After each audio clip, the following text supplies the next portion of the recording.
కూరగాయల సాగుకు చేయూత అట, ఎకరాకు 9,600 సబ్సిడీ అట, నేరుగా రైతుల ఖాతాల్లో జమ చేస్తారట. రాష్ట్ర ప్రభుత్వం నిర్ణయం తీసుకుందట. ఈ కూరగాయల సాగు అన్నది చాలా విపరీతంగా తగ్గిపోతున్నది.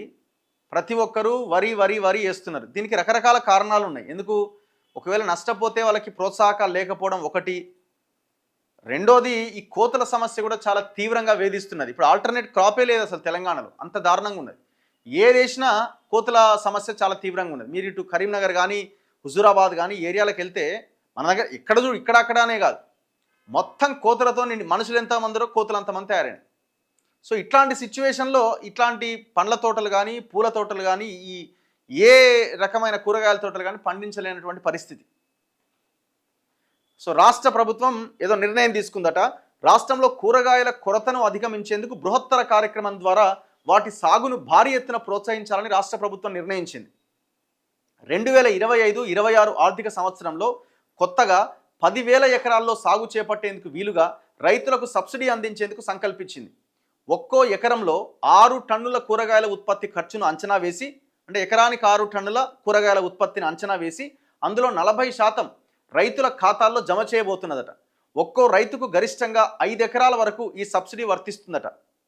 అంటే చిన్న సన్నకారు రైతులకు ఇది వర్తిస్తుంది, జస్ట్ 5 ఎకర్స్ వరకు.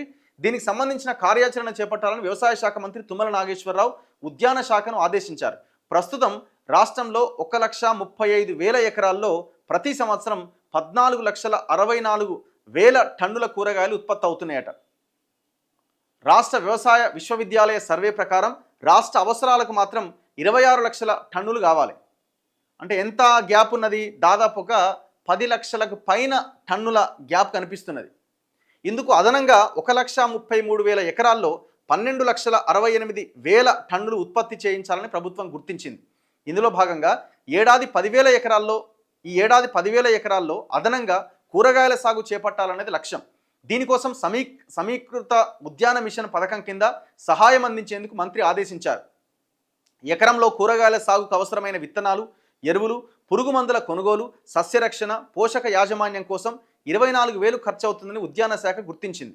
ఇందులో 40% అంటే 9,600 రూపాయల సహాయం అందించేందుకు సిఫారసు చేయగా మంత్రి ఆమోదం తెలిపిండట. మరి ఇది ఎట్లా అప్లై చేయాలి ఏంటన్నది అక్కడ ఉన్న వ్యవసాయ శాఖ అధికారులను అడిగి తెలుసుకొని చేయాల్సి ఉంటుంది.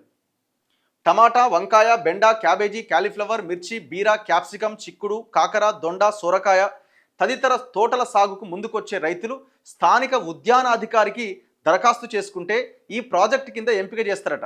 సాగు ప్రారంభించిన వెంటనే నారు, విత్తనాలు ఉద్యాన శాఖకు చెందిన లేదా గుర్తింపు పొందిన నర్సరీల నుంచి కొనుగోలు చేస్తే వారికి 40% సబ్సిడీ సహాయం 9,600 రైతుల ఖాతాల్లో జమ చేస్తారు. ఒక్కో రైతుకు 2 ఎకరాల 2 ఎకరాల చొప్పున సబ్సిడీ సహాయం అందిస్తారట. రాంగ్ రాశారు. సాగుకు అవసరమైన నారును సిద్దిపేట జిల్లా ములుగు, హైదరాబాద్ సమీపంలోని జీడిమెట్లలోని సెంటర్ ఆఫ్ ఎక్సలెన్స్లో ఉద్యాన శాఖ సాగు చేస్తోంది. ఎంపికైన రైతులకు విత్తనాలను సబ్సిడీ పైన అందజేస్తుందట. సో దయచేసి రైతులు దీన్ని గమనించి ఈ సదుపాయాన్ని పొందే ప్రయత్నం చేయండి.